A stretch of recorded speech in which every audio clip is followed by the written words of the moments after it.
if you win that game.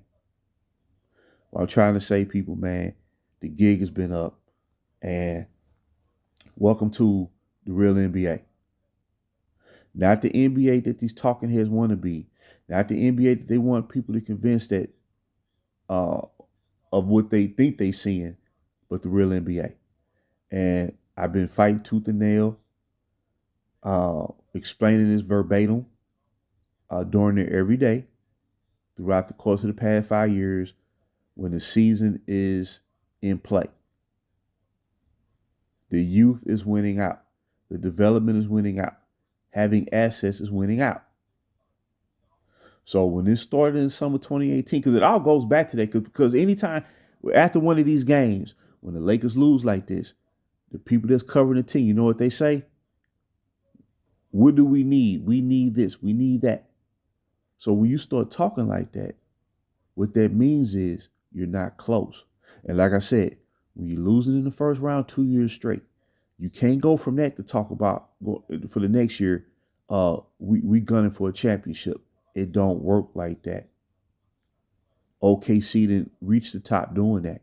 They suffered a playoff loss 2 years ago when they lost to Dallas in the conference semifinals in a tough 6-game series, where they lost game 6 by like a point.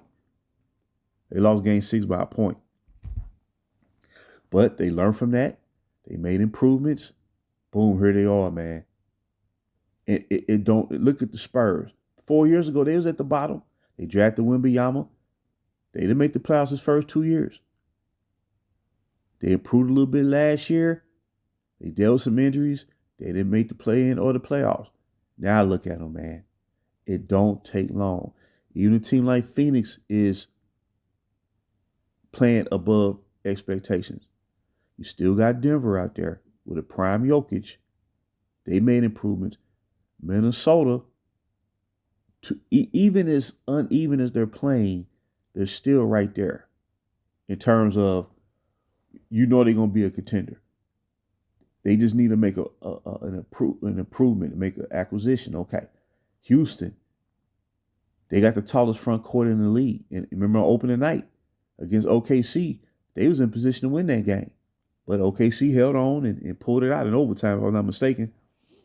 So what I'm saying, people, man, and this ain't about Luka.